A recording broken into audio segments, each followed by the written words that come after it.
నిన్ననే ఇది చూసిండు నిన్నదే ఇది ఏదో దిస్ ఇస్ జెంటల్ వే లేదు నాకు రాలే మీకు వచ్చిందా మెయిల్ నాకు వచ్చింది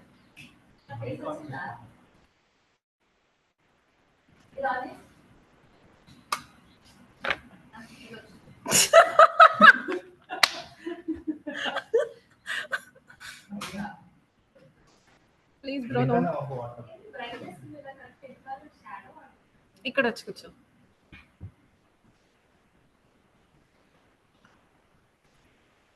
Jayant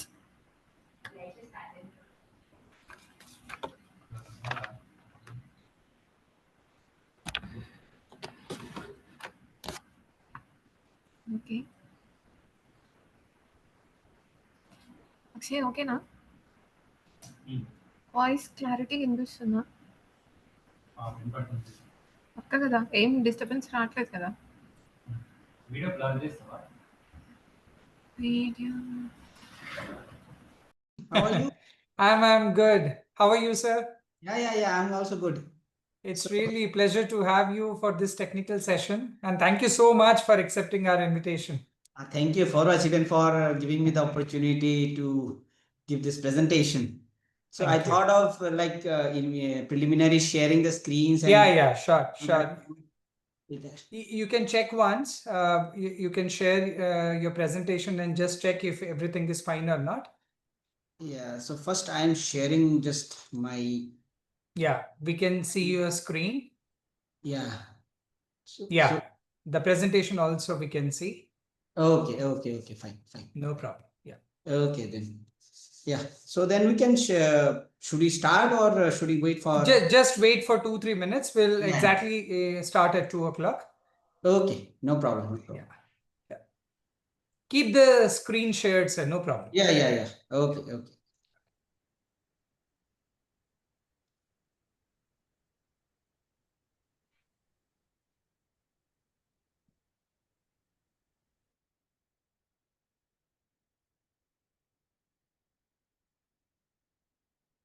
Will be on strike.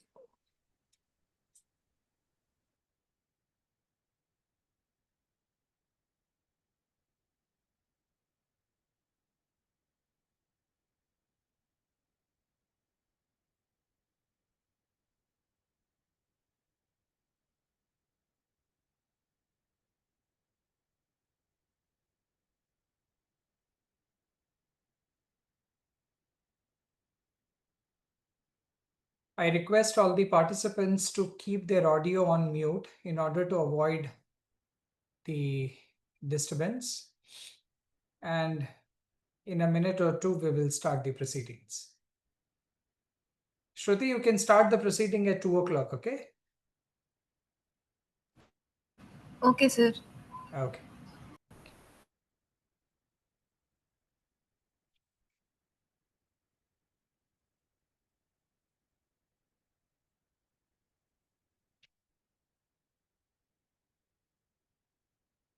Mr. Sai, are you there?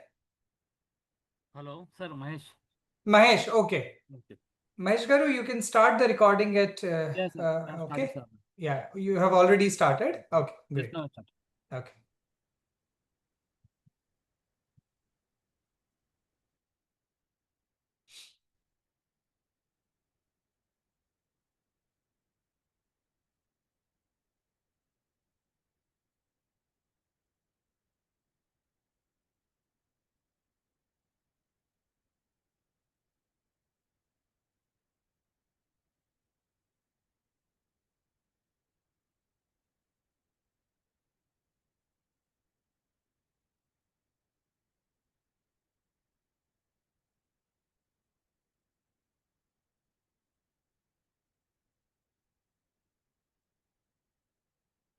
Choudhury sir, you can switch on your video.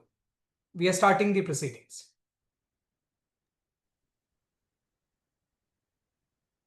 Yeah. Shruti, please start.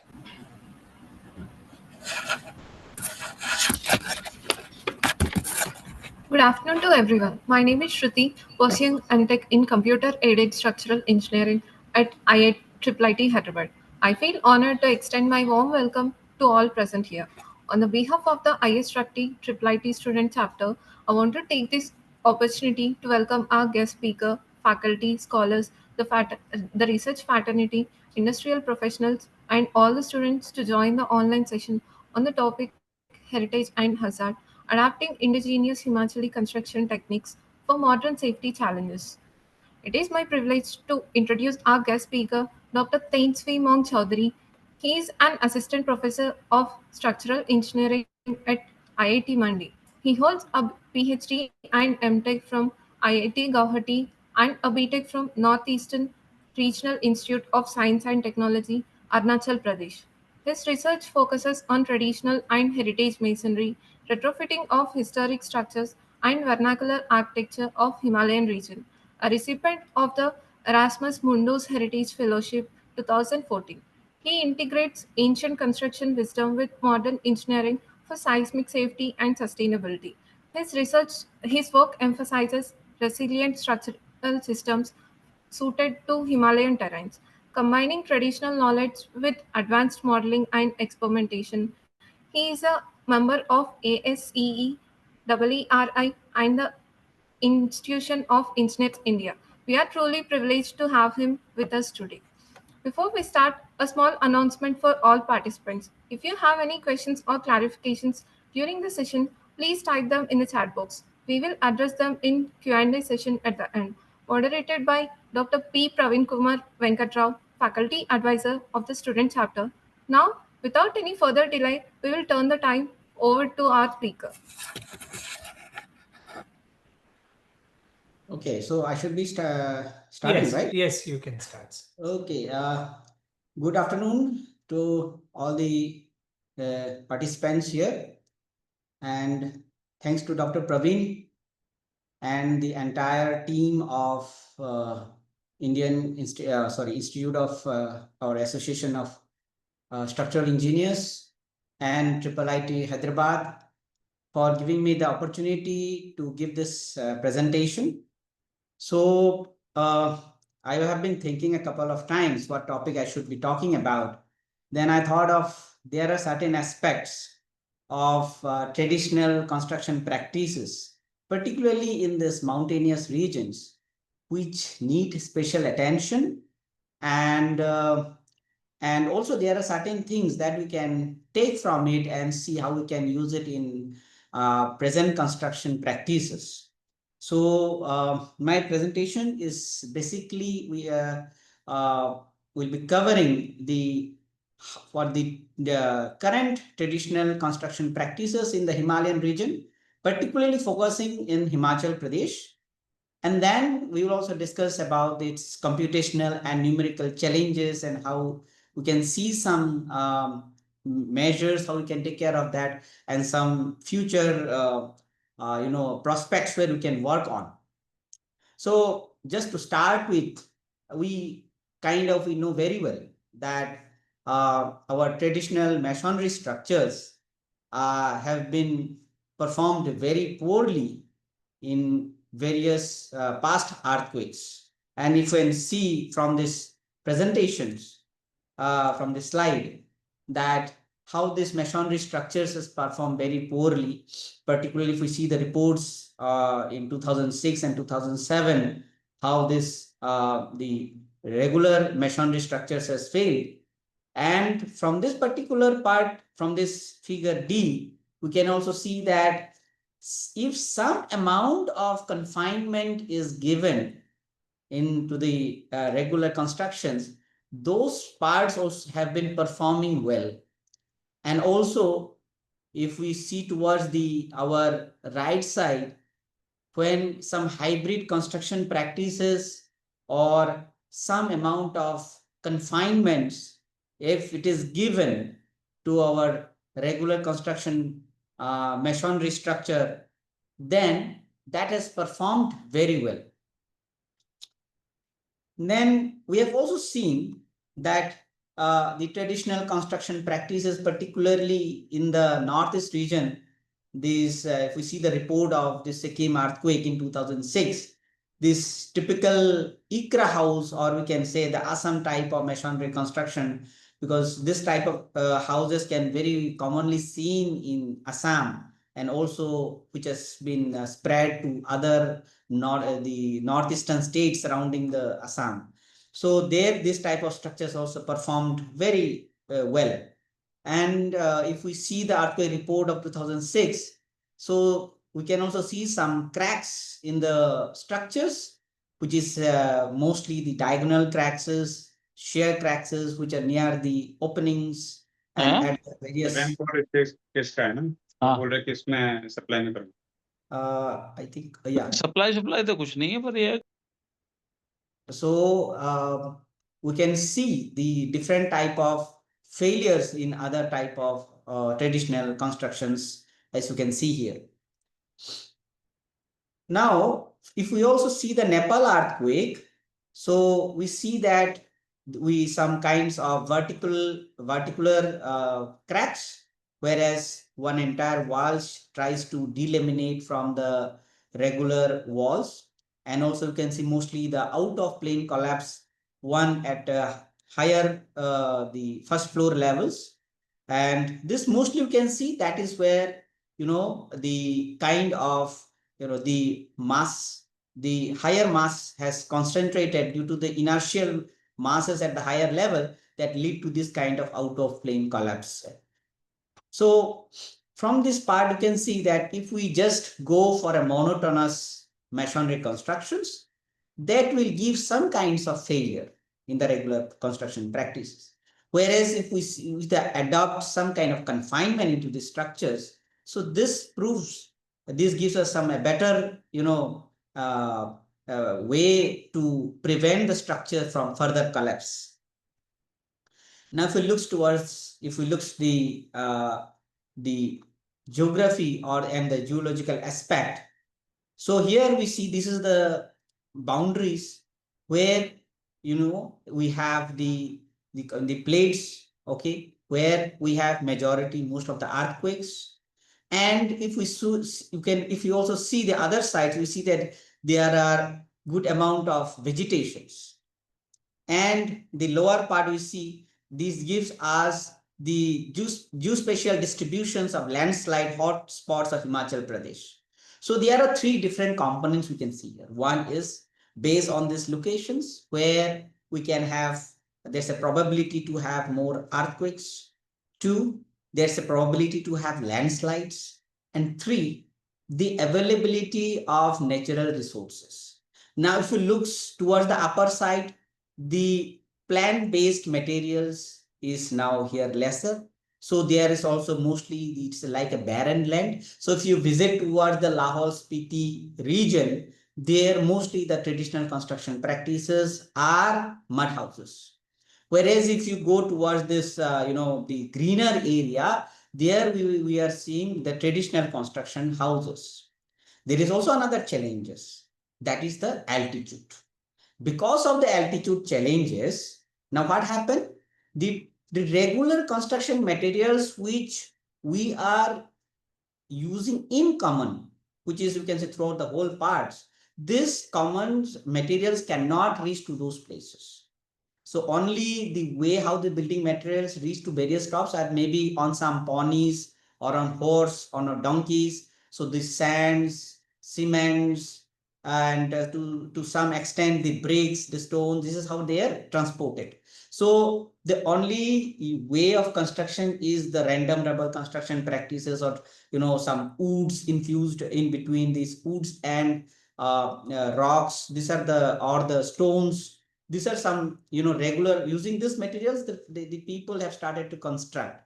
But what is missing here is we cannot use the regular construction practices, but these structures are susceptible to different kind of natural disasters like both landslides and earthquakes. So, but this is also something that we will see how these peoples have started to prevent themselves from this kind of earthquakes. Now, if we see here, we come across even you all might have been seeing the various newses that come that you'll be seeing every year, how because of the flash flood, landslides and earthquakes, how we we face this kind of natural disasters. So the question is, what can be done? So do we say that because of this, seeing this natural calamities, should we only suggest that only we should go for the modern construction practices? One thing. And second thing is that should we also go for alternative ways? So we need to look into both the sides. So just simply giving the design philosophies of modern construction practices may not be, a kind of sustainable for this kind of regions, considering the road conditions, considering the altitude problems, considering the social and economic issues of this region. So therefore, we need to initially look into the various, how this initially we need to look the traditional construction practices first, and then see what can be the alternative way of adapting this construction method, or is something that we can take from this kind of construction practices. So let us initially see that what are the different constructions that we have in this Himachal regions.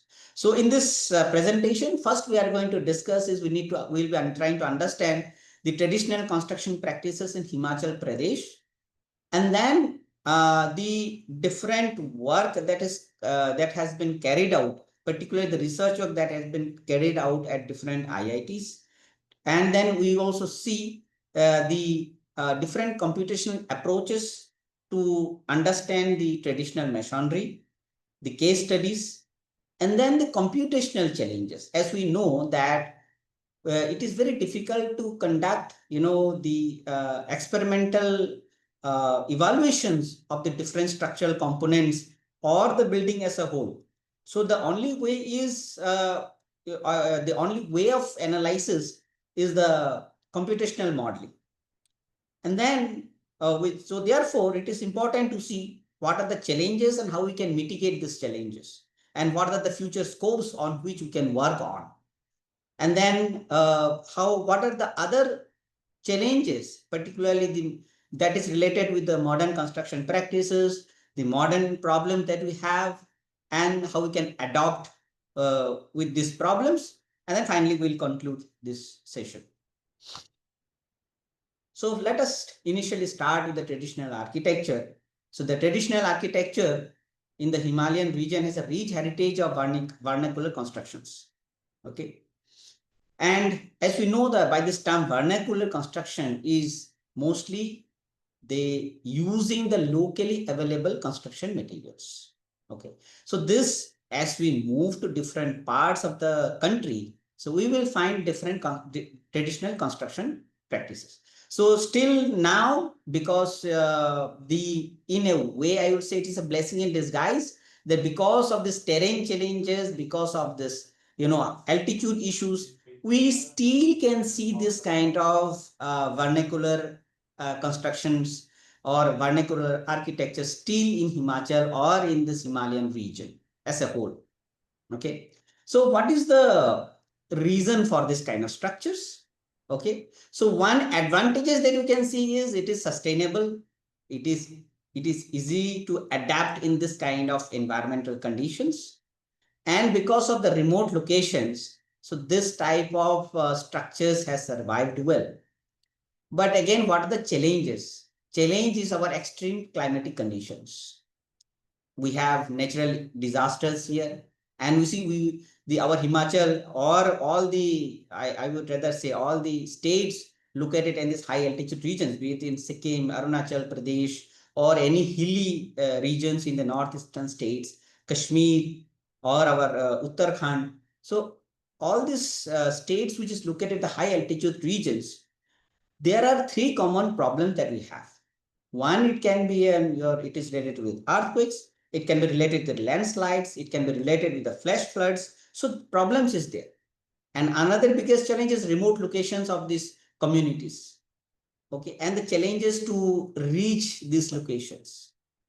And another also aspect is our social economic conditions.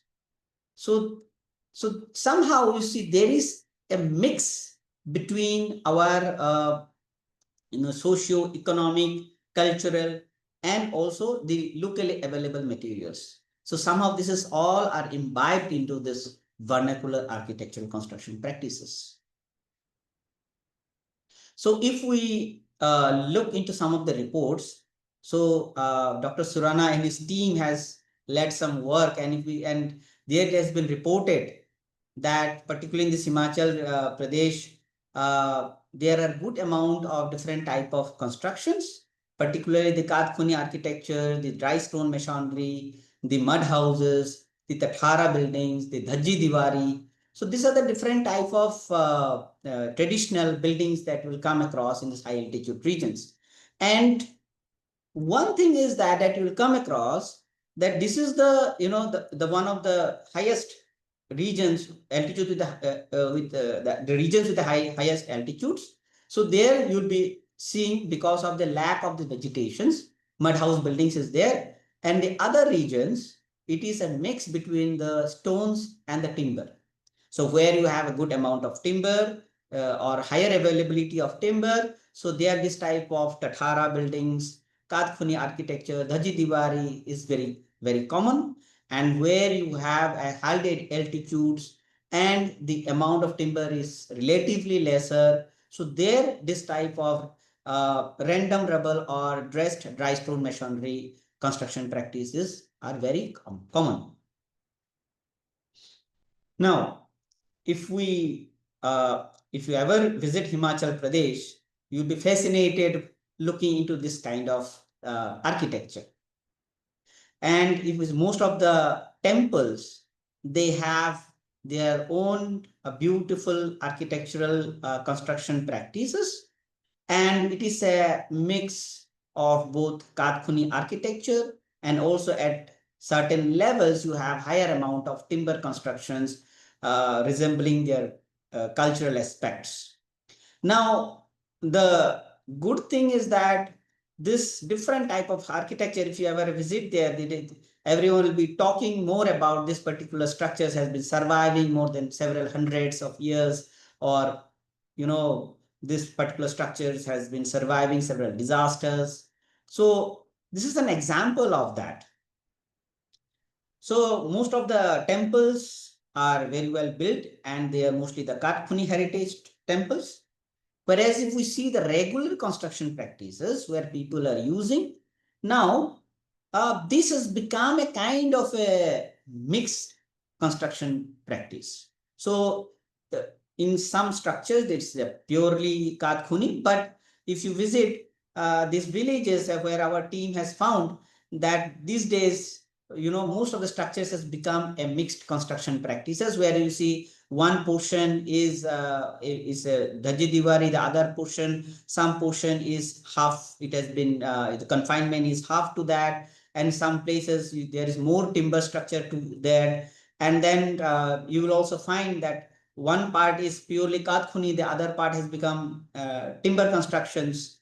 So mixed constructions are very much visible in this in village areas. Okay. Then what is the construction practices? Okay.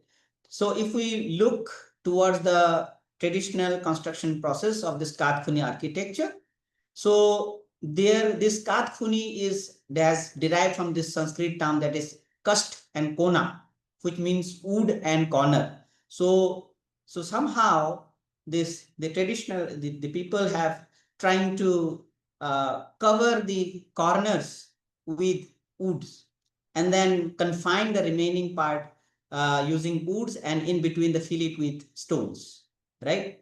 Now, the connection between the horizontal members are mostly done by two different type of joints. So mostly the dovetail joints is very common in connecting the horizontal members, and whereas the other orthogonal members are mostly connected by these double joints.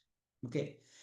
So the architecture use of this double dovetail joints is to develop the interlocking between the different horizontal members. And why do we use it? And because the advantage is this, they are locally available. the building is mostly they are symmetry, and there can be a good interlocking between the stones and the the timber.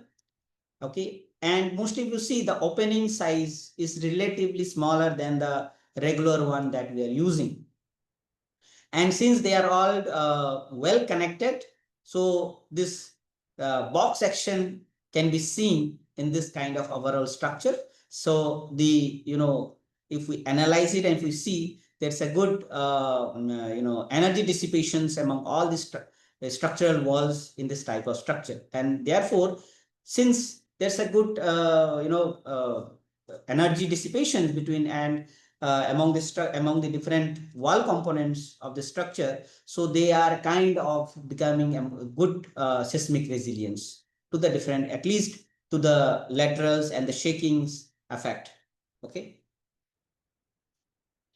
Now, this roofing system is somewhat interesting. The traditional way of using this roofing system are mostly the timber. Okay, but with time, this timber, because when it's because you see in this high altitude regions, particularly in Himachal, though temperature is less, but still that temperature differences are there. So during winter, it can reach to several minus degrees.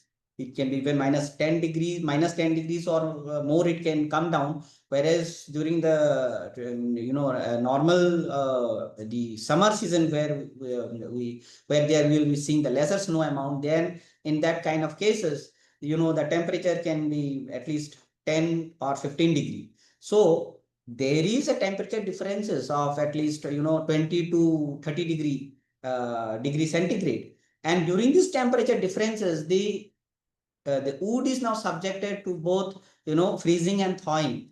And during this process, when they are not well treated, so then there's a possibility that this kind of structures, they degrade with time, and and also they will shrink, and some kinds of crackings are very much prominent in this kind of structure. So then people have started to adopt alternative materials. So some have started to use this GI sheets or this kind of slate roof. So this kind of use of this kind of slab will also give a very beautiful texture to the structure. So therefore, in particular in this area, the use of this beautiful slab roof has become very common. Okay. And also, this gives also very good resistance to this kind of, these snowy conditions. Now, some amount of test has been done between these joints to characterize these joints. Particularly, if we see here, the Kadil joints, which is, how the connections between the two different orthogonal members are connected. And the another way is the Mandvi joints, okay, which is, in technical term, we can call it dovetail joints. So these two test has been conducted by Sharma and his team. And from this test, if we see that, without any kind of overburden pressure, this is giving the shear load of about approximately 3 kilonewton. Whereas with some overburden pressure, this is can raise to about more than approximately about 5 kilonewton. And if we look towards the Manvi joints, here no additional overburden pressure has been given here. So therefore, some of these three specimen, and average value of about 0.6 kilonewton have been found. Now, as you can see, very limited amount of experiments of this joint characterization has been done. So this is the few values that you can get from this Kadil and Manvi joints. Okay, so one way that is that this opens a scope for future research work is to do more experiments, or to some more give us new scope for future further experiments to characterize this, these joints. Then some experimental works were also being done at IIT Roorkee. That is where they have done the actual model and the scale model has been tested. So to find the lateral loads, and if we see the results, which is giving the wall, a full scale Kath-Kuni wall is giving a capacity of nearly about 40 kilonewtons, and where the scale model is giving to around 6 kilonewton. So this gives, however, one important thing to note is that if you ever go through this report, you'll find that this has given a good amount of displacement capacity, as you can see here. So in one way, so we can see that because of this behavior, this has the structures that has been constructed using this type of construction practices that has still been surviving these various type of natural disasters. Then if we look at another type of construction, that is the Thathara constructions, where if you look, one of the very interesting thing is that this is a rock pillar. This is embedded by intermediate timber, at timber walls. Okay, so this timber is very thin in nature. So this is like a box-like construction, which is made with timber, and in between this timber, all these stones have been filled up. But only some ancient, these days it is very rare to see, only when you can see this type of construction only in some very old structure, because the local people, their comment is this type of construction is relatively difficult. So it is difficult to get expertise who know how to construct this type of structure. So though only we can see this type of construction in some old constructions. The another one is, and in addition to it, we can also see that, these timbers are intertwined, okay, in both the directions. So initially this type of timbers are constructed one over the another, and then in between the rocks are filled, okay, which is, and another method is also that you construct one over the another and you get you get the structures ready. So this system consists of these tholas, that is the vertical stone columns, with Thathara, that is the wooden plank. Okay, so that is the wooden plank, and this tool mechanism of constructions, that is called the method 1 and method 2. So one is the hollow structures, then the another is the hand packed method. Okay, so the connection between the wooden beams and these tholas are flexible, and the roof material, it can be either slate or it can be a wooden one. Now, this is how these constructions are made. So initially, this type of structures can be done either mostly you make layer after layer. So this gives the overall the structural layout of the timber beams and columns. Okay, and this shows how the typical sketch of this roof systems by laying out of these columns and these pipes. Now, the another way of construction practice is this dry stone masonry constructions. So this is these buildings where one of my students, Kirti, and his team has visited these villages and start taking the details about this construction methods. So if you see here, it is a mixture of both, dressed and random rubble, which is placed one over the another. And this type of dry stone is very common in this Kinnaur district. Okay. And why this dry stone architecture? So this dry stone architectures are very common. First of all, they are common in Chamba, Kullu, Shimla, and Kinnaur districts. So most of the villages which are near the river banks, so there this type of structures are very common. Okay, and in some places where woods are available, so in that cases some amount of woods can be seen.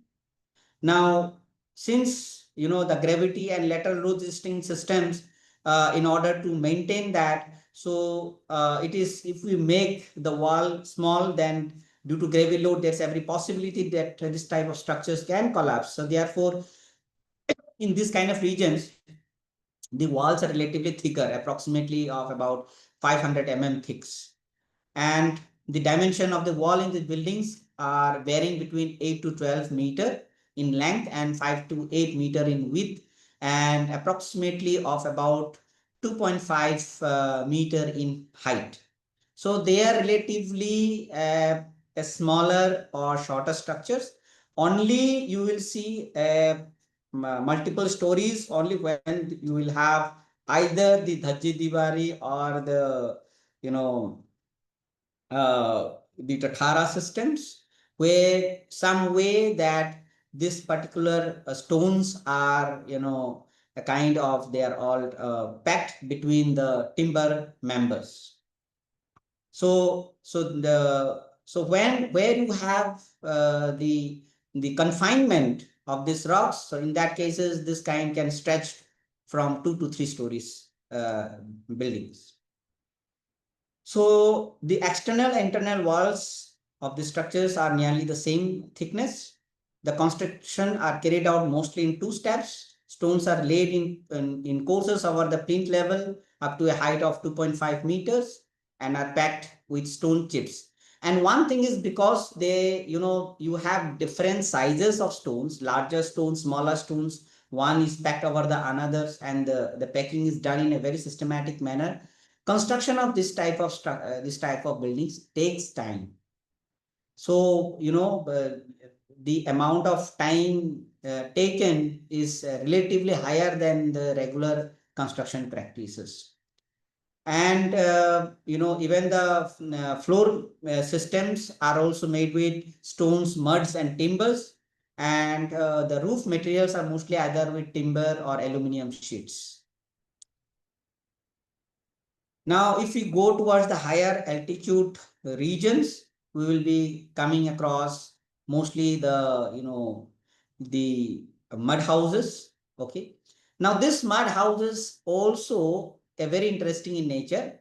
These days, we have come across that it has become a hybrid hybrid construction practices, where we see mud constructions. It is also used with both concrete, with timbers, with concrete blocks, and several other alternatives. So if you see here that the roofs are mostly the flat roofs, although in if we see that mostly in high altitude regions, we prefer the roof to be a slope materials. But surprisingly, the Lahaul Spiti region, though it is located in the high altitude, people are still constructing these houses with flat roofs. The reason is, it is easier to construct this type of structures considering the challenges of these building materials. Now, timber is difficult in this region. Okay, and because of that, there's a difficulty in because to construct the slopes, you need more amount of timber than relatively to construct these flat roofs. Okay, then mostly you will not find any kind of complex structures in this kind of region. So it will be either rectangular or square type of structures. Now, another interesting fact, if you see that there are good amount of windows. So presence of large windows in masonry structure is a kind of detrimental. Even our code suggests certain sizes of windows and doors. But in this kind of region, you see, there are people are still using large windows in this region. And only in some places, as you can see in this picture, only in some places, smaller windows are there. But in most of the cases, you will see the windows are relatively large, which is more than 1 meter in width and also 1.2 meter approximately in height. Yeah. So these types of walls, the gravity load and lateral loading systems are primarily the mud walls. So there are very limited numerical assessment or experimental study on this type of structures. Now, if we see here, since we have seen that it is relatively difficult to construct the sloping roof in this kind of structure. So therefore, it is because using all the available timbers in that kind of region. So they always go for this straight beam kind of elements, and it is easier to construct over this. Simply the straws are laid over and the mud are laid over that to cover up this type of roofing structures. Now, what are the changes? So one thing that we have seen is the roofing materials, use of roofing materials have changed with time, and use obviously since with time some amount of modernizations have come up, some connectivity has become easier. So people slowly started to use the bricks and cements. So use of the brick masonry has been now, people have started to use it. And another part, you see, one part is the Kath-Kuni architecture, and the another part is it's like a mixture, is hybrid mixture between tin and timbers covering the other parts. So as here also you can see, so one part is you will see higher amount of the confinement of the stone has been done, where here lower amount of confinements. And when these people is, that is one of the reason is the economy. So the availability of the timber was limited. So therefore, those in this part of the region, the owner has used lesser amount of timber than that here. Now, there are also certain traditions when we started to also look into other aspect. Not only if we just coming out of this engineering aspect, there are also certain aspects related to culture, that is related to the religion, traditions, economy, and the or in overall, you can say socio-economic behavior of the people residing in this region. So one thing is that there are certain rules among these village communities where they can cut limited amount of trees somehow, to consider the mass deforestation of this region. So they can only cut certain amount of trees for a certain amount of year. So within that resources, they have to construct the houses. So that is also one of the main factors for the limited use of this timber, components. And if you see, so they have also learned how to modernize their interiors. So they have kind of covered all these parts and, well decorated their interiors. Now, if we see the changes in Thathara and dry stone constructions, so some part are in dry stone and Thathara walls. The another part has become replaced by bricks. So we can also see the columns replaced with, the brick masonry columns. And one part is, it is used as a sort of RC columns and beams. The another part as a regular random rubble stone walls, and which is supporting a slabs. So where some amount of reinforcement has been able to reach, so there people have started to use this reinforcement. But these type of structures are only where it is close to roads or close to some accessibility where the vehicle can go up to this region. So based on their availability, people have been able to use this kind of construction practices. And also you can see, so there are some concrete blocks has been made. So partly earthen blocks, partly concrete blocks, and partly people have started to use this as a traditional, over the traditional constructions, use of mortars over the structures, partly concrete, partly what you say, the mud house. So you see, in short, there are wide varieties, mixtures, hybrid systems when we'll be visiting this kind of structures. Now, what is concerning in this kind of structures? One concern is obvious deterioration of wooden members, particularly the timber roof in Kath-Kuni due to snow and rainfalls. Then there's stringent restrictions of cutting of trees, and with time the traditional skill is depleting because we are a kind of pushing or advertising or encouraging more use of modern construction practices, and some way in there are, because of the less informations, some kind you'll see the weaker connections in the upper portion with respect to the other members, particularly if we see this in the Kath-Kuni walls. And we also see the usage of reinforcement reinforced concrete, and use of cement blocks, cement plasterings. This is somehow is reducing the use of traditional mud blocks or mud walls.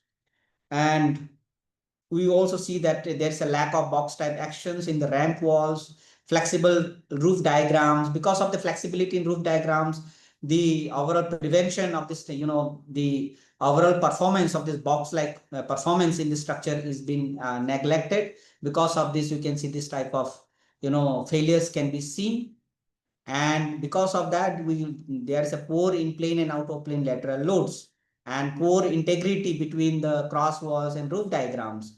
And since because of the hybrid constructions, there's a difference is now in stiffness. Both the one particular stiffness of one particular wall structure and stiffness of the other one is becoming different. And as a whole, how they are going to be behaving, that is again another issue that need to be studied. So there are, since we have seen the challenges of the current constructions that is available in this region, question is how to analyze them. And we know there are some construction computational approaches to think how to do that. So one of the very kind of, easy way of analyzing any kind of masonry system that we have come across is the equivalent frame model, where you convert the walls into an equivalent frame and can able to do the pushover analysis or carry out any kind of analysis to see how they are going to fail. And then with time, the computational approaches have developed to either block-based model, which can be either in abacus, you can adopt for extended FEM method, or in discrete element method. And very popularly also we are able to also use this continuum homogeneous method, which is very much popular in abacus or any other advanced finite element model. So there this continuum homogeneous model can be done. And also if our geometry is complex, so there is also a way to analyze this geometry based model. So this, if we categorize, we have this different 4 computational approaches. So the thing is how to analyze them. So one way that initially, if we see that any kind of walls, we can have 3, mostly the 3 type of failure. That is the base. This type of failure is a function of, the pre-compressed load. So based on the value of the pre-compressed load, our wall can have either of this diagonal failure, it can have toe crushing failure, it can have sliding failure, or it can have rocking failure. Now, there can be some differences. Either you will have sliding failure and rocking failure for the amount of load that you will be having over the pre-compressive load, which is of less one. So this is particularly in the in-plane, whereas out-of-plane failure is very much common that any kind of, lateral load comes, so there will be out-of-plane load. But in the in-plane load, this type of failures can be in common.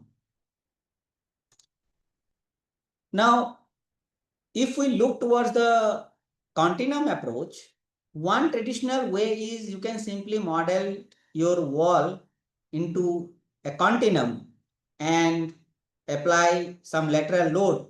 There you will have damages in the form of contours. But we know that the failure that you can get in the wall, that will be, either it will mostly become between the interaction between the two different the masonry component. It can be between the stones and the mortar. And the mortar can be anything. It can be either, it can be a mud mortar, it can be a lime mortar, it can be a cement mortar. So the kind of failure is very much prominent. It is along the mortar, between the mortar and the structural component. It can be a stone or a bricks. But in continuum, the failure that we are getting the form of contours. So that is one thing that we are getting. So that if we want that in continuum only, if we want that, okay, if we want to mimic this in some form of the failure along these tracking pattern and between the interfaces, then we can make it a combination of both linear and non-linear composition of masonry components. So one component can be linear, the another component can be non-linear. So, and if we do the analysis, so the non-linear components can show the area, the damage area, whereas the linear component we don't need to worry about. So this is one way of analysis. So this is particularly my work that I have done during my research, that is trying to mimic the failure pattern. It has been very difficult and challenging to accurately get, the failure criteria with this kind of continuum approach. So for this, the only way is the previous one, which we have recently done, that is using the extended FEM approach. It is possible to get this different type of failure criteria. And if this type of failure criteria can be achieved, then it is possible to get the desired failure that we can get from the experimental one. So, however, by doing this, proposed discretization and hybrid model in this continuum approach, to some extent, it is possible to mimic this type of failure zones, then this kind of, contour failure criteria. Okay.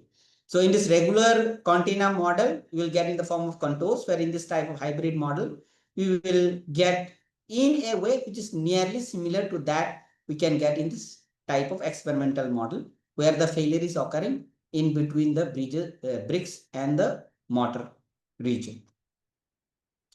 So both of these cases, but however, whatever the cases it has been adopted, we can get nearly similar to that of the experimental results capacity. Now, if we want to analyze the same thing on this Kath-Kuni mall, which is a hybrid between the timber and the dressed stone. So in that cases, considering all the values that has been available from the test results, so we have tried to mimic this with the experimental results, which I have shown before, which has been conducted in other IITs where this experimental works has been done. So we are trying to work how we can get the results and try to get nearly similar to that of the experimental one.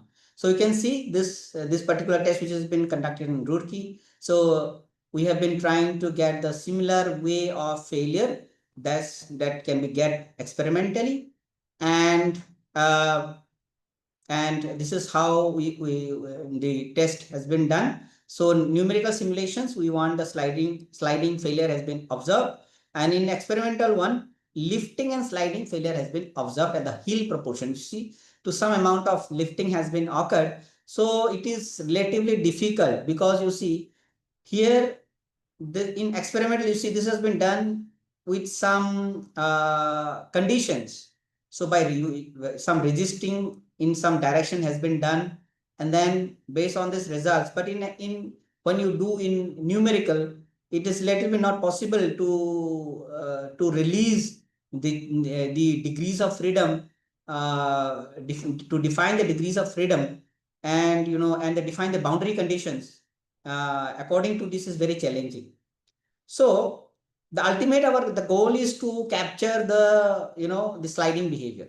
So therefore, using the available values that has been achieved from this experiment, so it is possible to get this kind of sliding behavior, neglecting this lifting of this part, and then get similar result to that has been obtained experimentally. Okay. Now, using different overburden pressure, it is as you can see that the capacity is increasing from with lesser value of overburden pressure to higher value of overburden pressure. So capacity increases gradually. Then in order, why we have to do is, as we know that the amount of timber need to be restricted. So is it possible to optimize the use of timber? So therefore, in this work, it has been checked that if we reduce the amount of timber beam, so can the capacity be, can we get a better capacity, or it does not have any kind of effect? So it needs to be optimized. Study has been done. Then it shows that yes, there are some effect by reducing the the timber in the wall. So it is seen that some confinement of this work.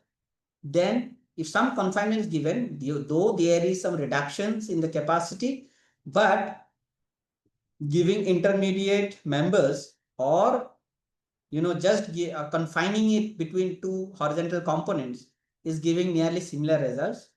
However, giving higher amount of intermediate timbers gives higher capacity, and lesser than that, it gives nearly similar or no more reductions in the capacity.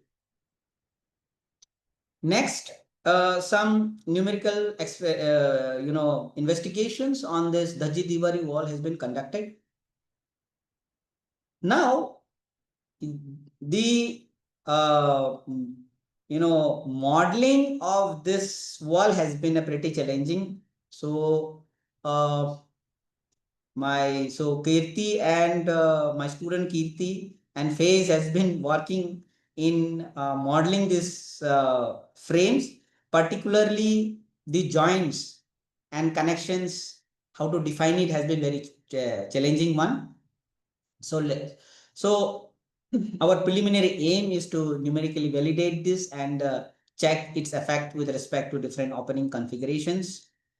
So what is the issues? So the connection, as you can see, connection is a mortise and tenon joint. Okay. So how to model this? So one way is defining the shear behavior between the interactions where the horizontal and vertical members are meeting. So you see that there is the tenon is within the mortise in the horizontal beam. So the tenon in the vertical is inserted within the inside the hollow portion of this horizontal beam, the mortise portion. So therefore, it has been attempted to define the shear between the surfaces of the tenon and the mortise where the interaction is going on. So by defining the pure shear behavior, it has been attempted to check with the experimental one.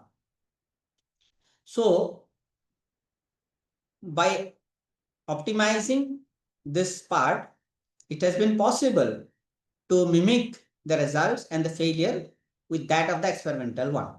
As you can see in these results, that how it has been dislocated. So this location, as you can see, is mostly this joints when this is moving from right to left.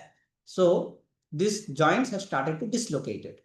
So after this defining the frictional behavior of these joints between the mortise and tenon joints, so it is possible that this can move away, and this with the same capacity, it has been possible to mimic this type of failure behavior in this kind of structure. Now, as usual, since this Dhajji-Dewari wall thickness is relatively smaller to that of the Kath-Kuni wall, therefore the capacity of the Dhajji-Dewari wall is very less to that of the Kath-Kuni wall, whereas the capacity of the Kath-Kuni wall is higher, and presence of opening do show significant reductions in the capacity. Okay, so this is one comparison that my team has done. Now, another is very interesting thing is, as you can see, that the presence of this random rubble is very common in this area. Now, how do we model it? So modeling has been very challenging one. So what has been done is preliminary, a photo of that wall has been taken, and then its 2D form. So some random drawing 2D form has been done over that photographs, and this photographs has been is just a pictorial representation of that photographs, and this over these photographs, this 2D model is generated in AutoCAD model, and from that it is like a combination of a straight lines which is mimicking this approximately of the stones. And using this 2D walls, this particular wall has been generated. And based on the established literature, this different tension, shear, and compression values are defined between this between these interactions. Now, as you can see that Dr. Centeville and Lorenco and his team, they have done this work in using a different software. So we have tried to attempt the similar pattern in this using extended FEM approach and try to compare it with the results. So it has also been able to get nearly similar results to that of the experimental one. So in both the sites, as you can see, that it is possible to get similar type of damage pattern and the capacity with that of the experimental results. Now, there are some challenges in these cases. What are the challenges? We can get the similar damage, similar rock pattern in one directions. What about the other directions? So in other direction, for the time being, we are considering it to be, throughout similar to that of that wall. So currently also my student is trying to randomize this part.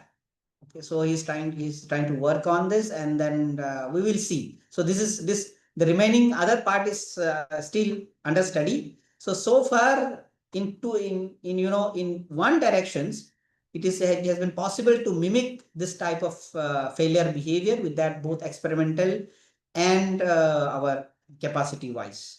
Then we are able to achieve a better results in these cases. So it has also been attempted to mimic this kind of house that is which is this random rubble houses located near to our campus. So my students has gone to take details of this and try to model using the similar criteria. Now, in this case, while modeling, another challenges is how to distribute the surface load in these cases. So far we have been trying is okay by it is if we just simply put a roof like this, so then it has been very difficult as you can see, the amount of, the load, the discretization of that stone are very much different, and they are individual in nature. So in that case, simply putting a slab on this has been in one way very challenging. So currently they have tried to put the overburden pressure, just putting a slab over that and trying to do that. So our currently aim is not just to see how it's on this gravity load. Anyway, we know that these random rubble structures are very good in gravity, in terms of the gravity load or in compression load, but weak in in the lateral tension. So we were mostly trying to see and study this horizontal loads and able to get a good results so far. So this is still under study. Some more details are yet to be done. So as I was talking about the modeling challenges. So here the modeling challenges, what? One is initial challenges is related with the bad discretizations. Bad discretization is since you see the geometry of different members, wooden members are the geometries are different. Because of the geometric differences, connecting these members, assigning the nonlinear properties or the surface connection properties and discretizing them has been very challenging. So one way, as you can see, this is a bad discretization. What is traditional way is we simply select the members, discretize it, and try to connect it. So this is not, I would rather say a bad discretization. Whereas the alternative discretization is how well you can connect these members. So let us see some example of that. So this is an example of a bad discretization. As you can see, if you just simply select the members, discretize it, then you see the connectivity between the nodes are not perfect. So only in some nodes you will see the connections are there, the other nodes are lying, are just are not well connected, and they are offshooting the nodes where it need to be connected. So these are several results, and doing this is pretty challenging.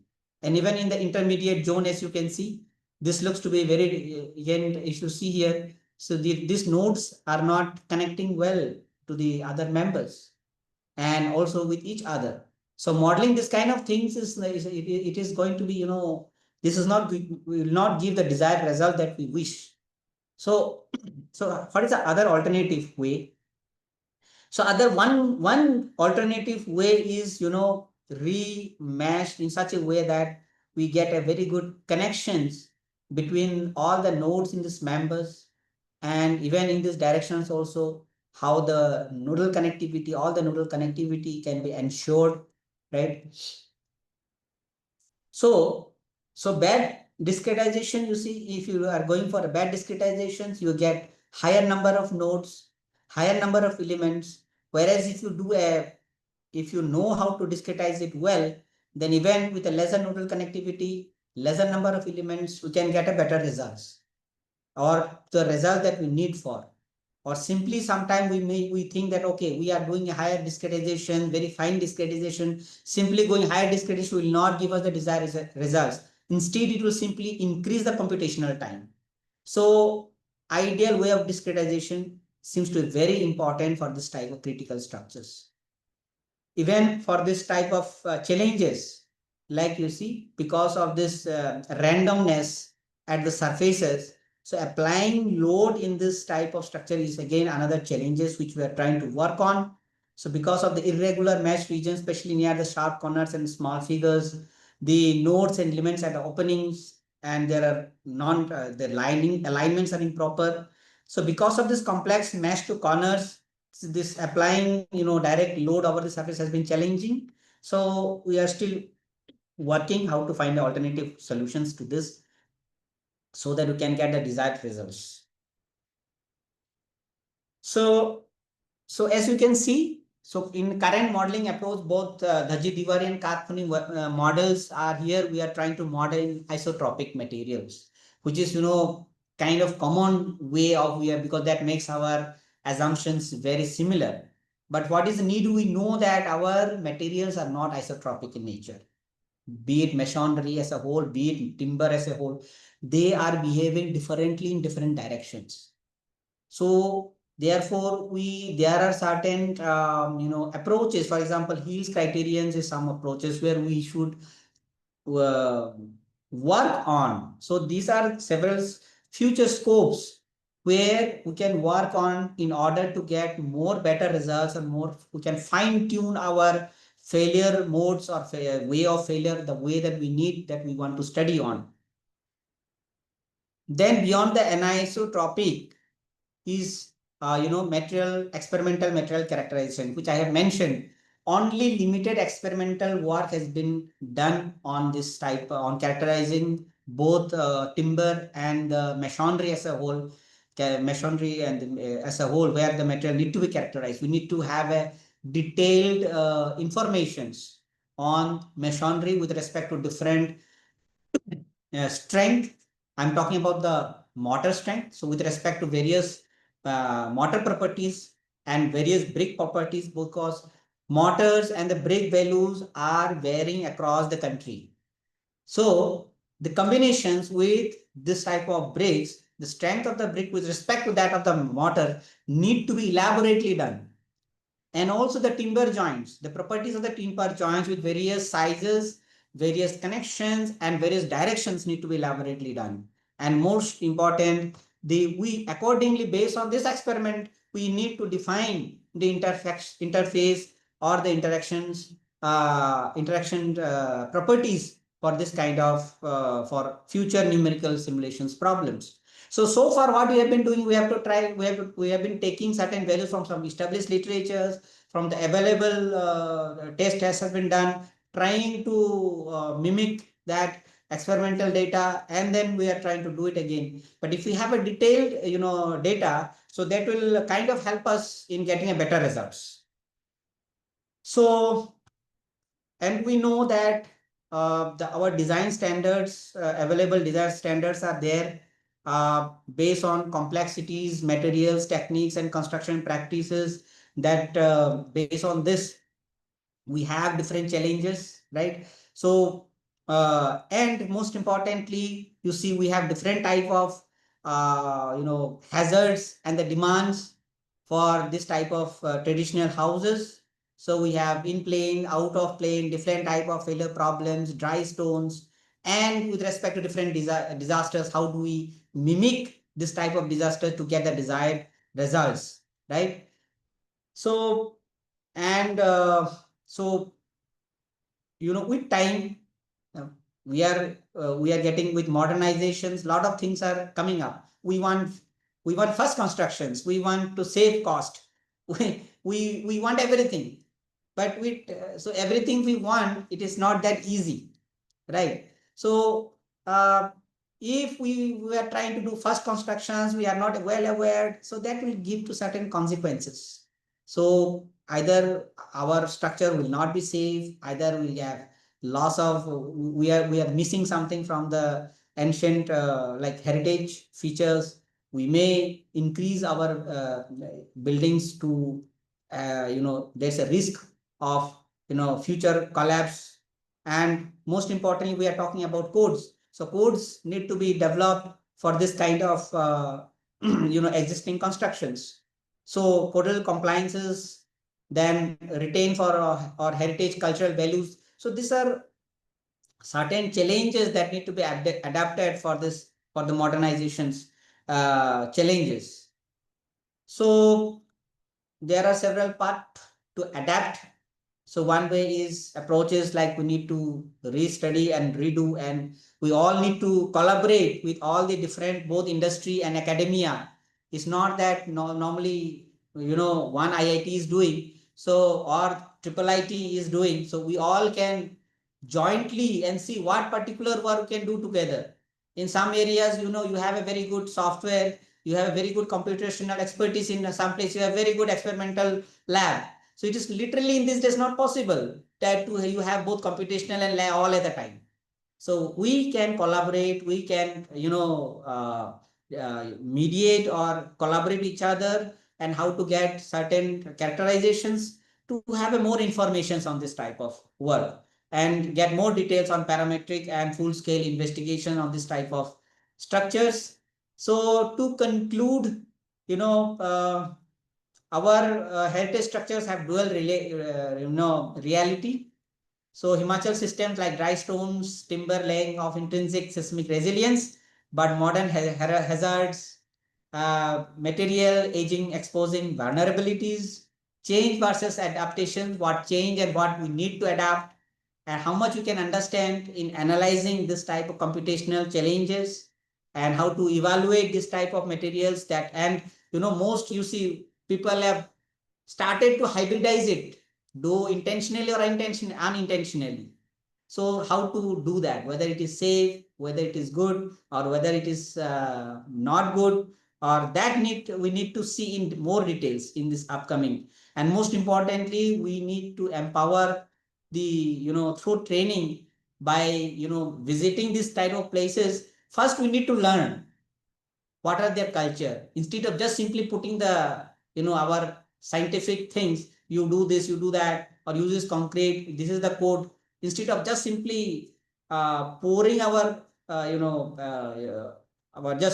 our modern, I would rather say modern knowledge into the traditional people. First, let us learn, tell us how you do, tell us the process, how you are constructing, let us learn from them and understand their culture, understand their process, understand their what they want, and based on their capacity, there how they can we can give to it, so that both heritage, both culture, and both safety can be enhanced to ensure the so-called sustainability word can that can be achieved.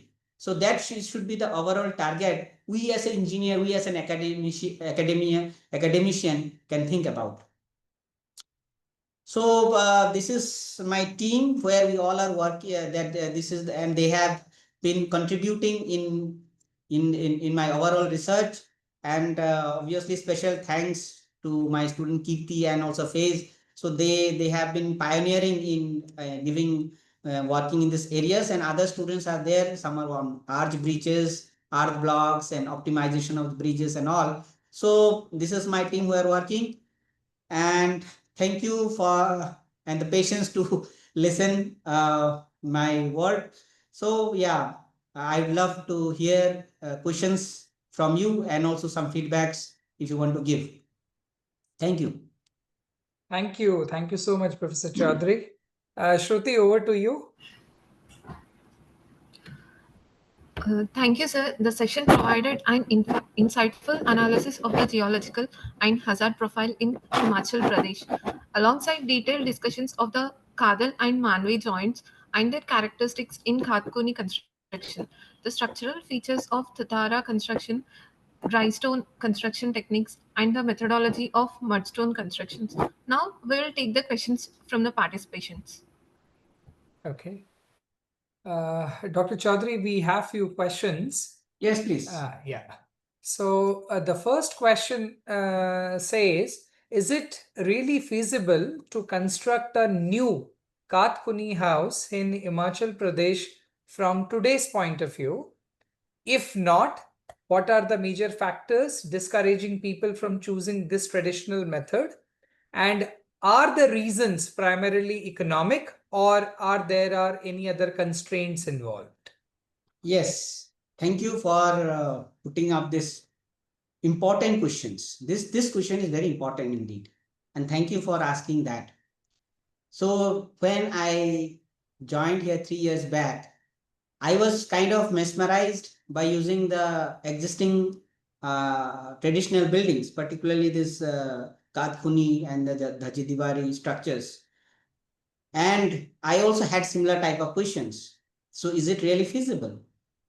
Now, first question is no. Why no? Because excessive use of timber is not sustainable. So indirectly we are kind of promoting mass deforestation. So sustainable practice, construction practice that currently these people who are in the villages are using, they are adopting certain rules. As I was talking about during the presentation, that they cannot simply go to the forest and cut n number of trees. They are allowed for a certain village, for a certain people to cut certain number of trees. And also within next 5 years, they have to also plant certain amount of trees, which they are maintaining. And because of that, they are able to construct it. But for a new people, it may not be.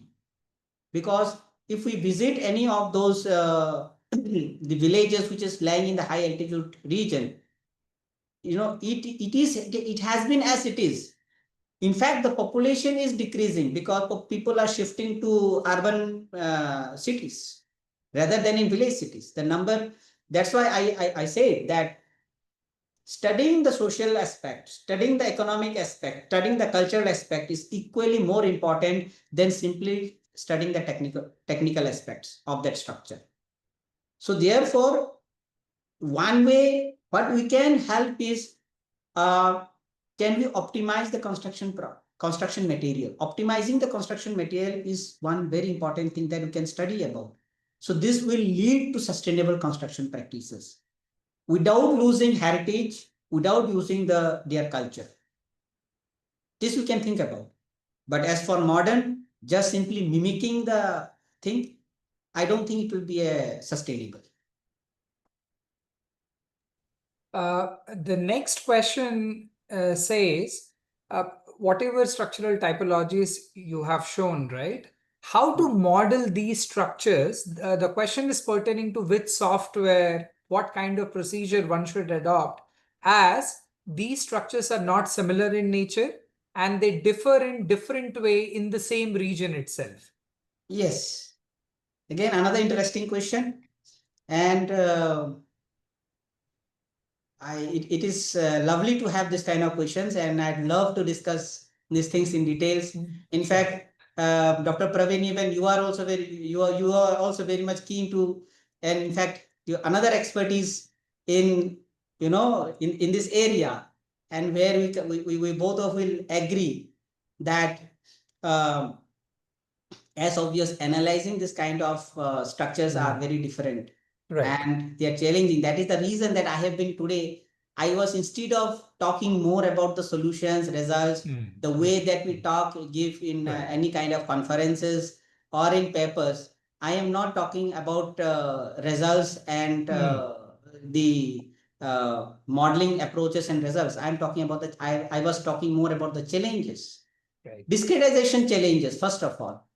It is easy. Let us say our common way is we are, though not true, but we are kind of indirectly modeling all our things as isotropic, which is one assumption that we are doing. But after that, how do we discretize it?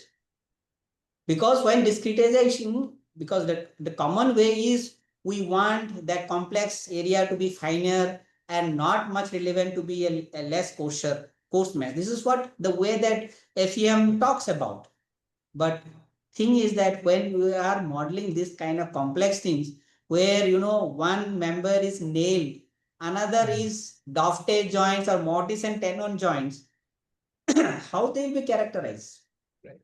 So characterize, and when you are putting infill in between these members, this is again another thing.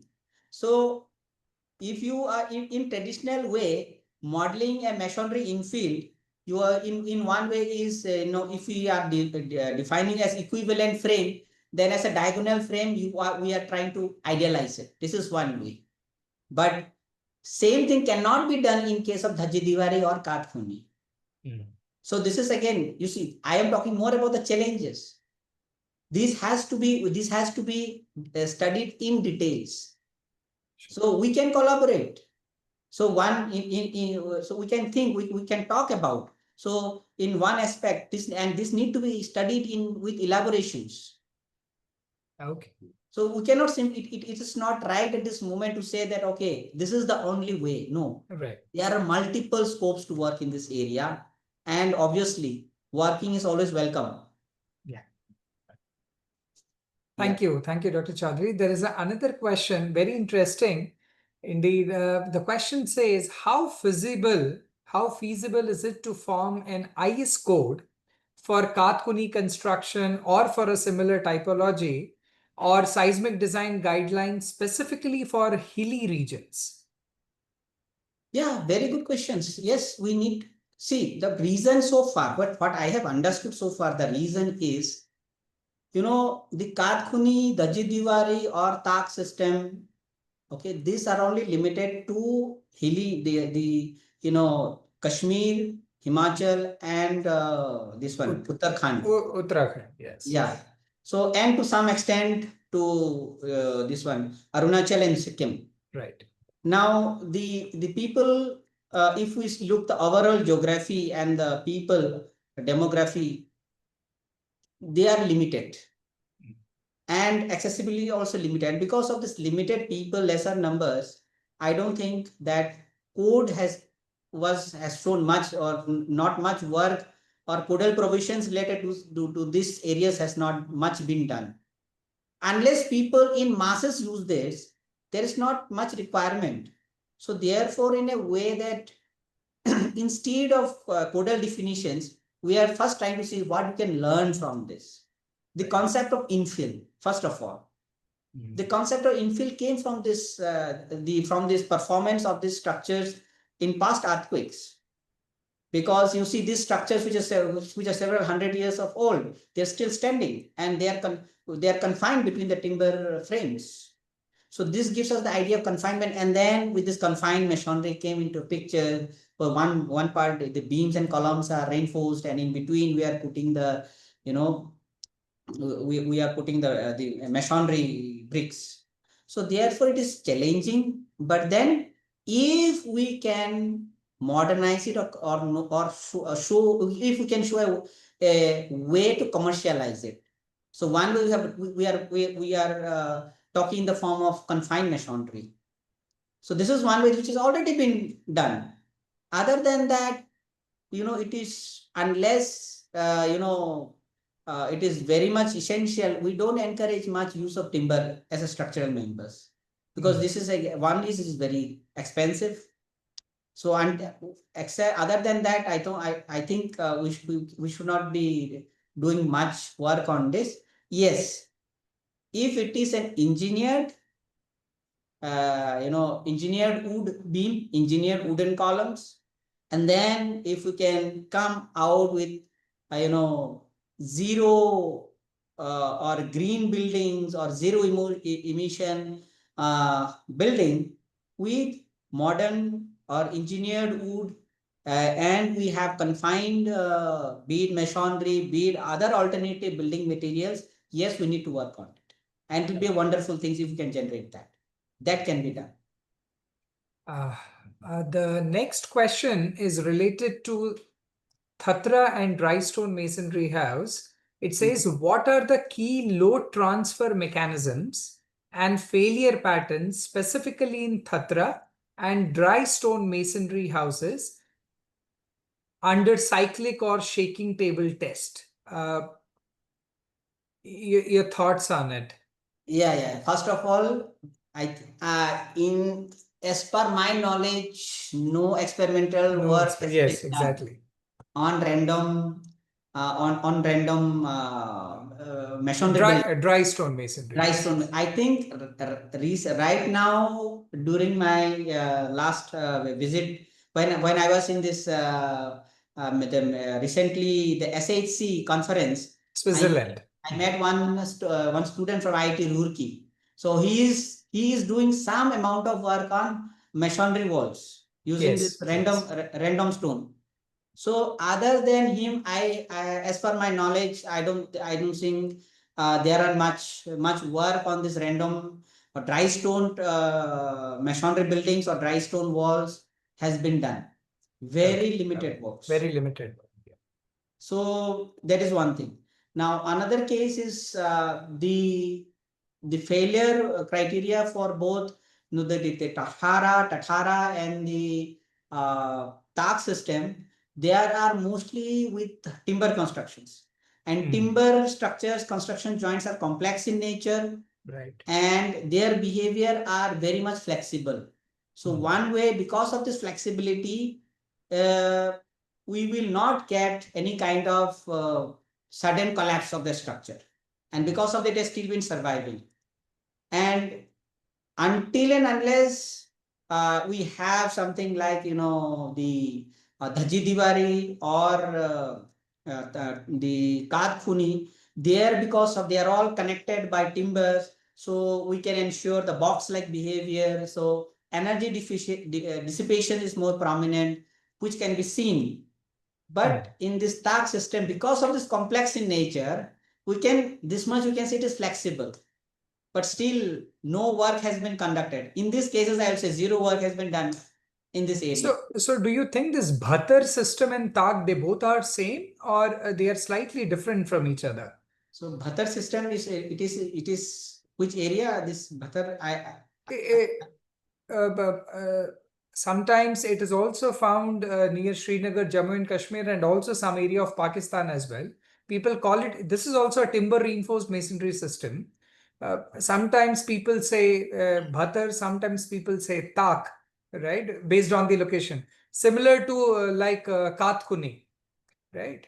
So yeah, this actually at this point I don't think that I should answering to this is right, that if they are same or different, I cannot say this, but I think I have to visit all this type of structure and look personally with my own eyes. Because you see, that is my recent visit to my students, Kirti and his team. They have visited to this Spiti region. right. And this data that I have shown so far, all the documents that we have seen are from literatures. Right. So this is the Kath-Kuni system. This is Dhajji-Dewari. This is Tak, and all these things that I have been talking about. But if you really go to that village, you will see the hybrid system, the different how people are adopting, how people are changing with time. So unless we go there, see and document it well with proper pictures and systematic. So just now, based on literatures, I think it will not be right to say that they are same or they are different. Because in the literature, people say, especially in the Himachal Pradesh, there are few locations. For example, Chamba, Kullu, and nearby areas. It's like horizontal timber bands which are provided at the regular intervals. Whereas in Tak system, it is basic origin is Kashmir, where it is a timber laced construction, where horizontal bands, these horizontal bands are actually called Tak, and they are placed between the masonry courses. And they basically act as a continuous runners. Sometimes people get confused. Although both look similar, but based on the origin and the region, the name varies quite a lot. So Tak is not prominent in Himachal. Yes, it's not. Even Dhajji-Dewari is also not very prominent. Yes. But now in some way people have started to construct this Dhajji-Dewari, but this Kath-Kuni and in the other wooden structures, this is very common. Very common. Stone, random rubble is very common. So we have more information on this part. So I am yet to visit this Chamba region and all. So I am yet to study of this part in details. First, I want to document and see this in details with both all the different aspects. So once we get that, then maybe in next session we can give. Yeah, definitely. Okay, so I'll take one last question for the session.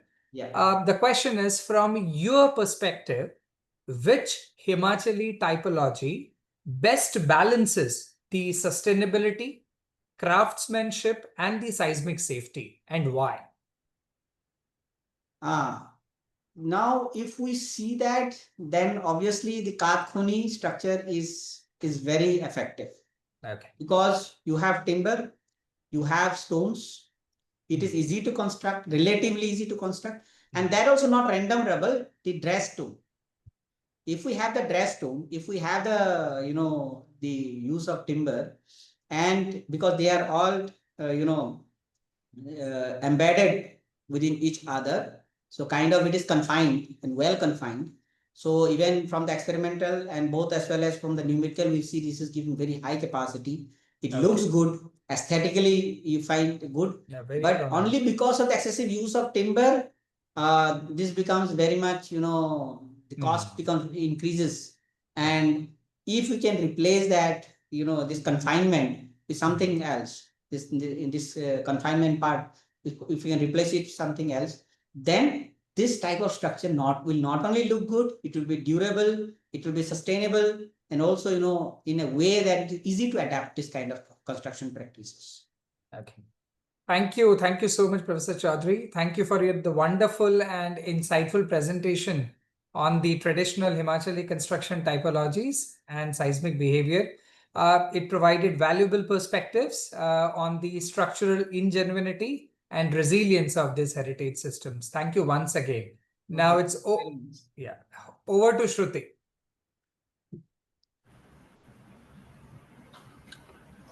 Thank you, sir. I believe the queries from all participants have been addressed.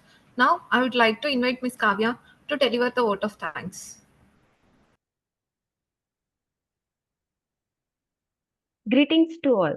I'm Kavya, Master Student at Earthquake Engineering Research Center. It's my honor and privilege to deliver the vote of thanks on behalf of the entire Executive Committee of IIT IIT Hyderabad Student Chapter. First and foremost, I extend our deepest gratitude to our esteemed guest speaker, Dr. Thainswemong Choudhury, for his insightful presentation and enlightening session on heritage and hazard adapting indigenous Himachali construction techniques for modern safety challenges. Today's webinar has highlighted about past earthquake impacts on masonry structures, challenges on geological and hazard profile of Himachal Pradesh, and also about the traditional architecture and modern safety challenges, and also different construction types like Kath-Kuni construction, Thathara construction, and the challenges during the seismic activity. Moving on, I would also like to express a heartfelt gratitude to our faculty advisor, Dr. Praveen, for his continuous guidance and valuable suggestions throughout the planning and execution of this event. A special mention goes to the IT team for ensuring seamless technical support and to the design team for their creative inputs and logistical assistance. I thank our program coordinator, Dr. Surita Paliseri, for her continuous encouragement. I also want to express my appreciation to all the participants for their active involvement and thoughtful questions which enhanced the discussion and made this webinar a collaborative learning experience. Lastly, I would like to acknowledge the hard work and dedication of the entire team whose collective effort has made this event a success. In conclusion, I extend my heartfelt thanks to each one of your participation and engagement. We are extremely grateful and look forward to your continuous support in our future initiatives. Thank you. Thank you. Thank you so much, Kavya. Thank you, Professor Choudhury, once again. We would love to see you next time again. Okay, thank you. Thank you. Thank you. Okay.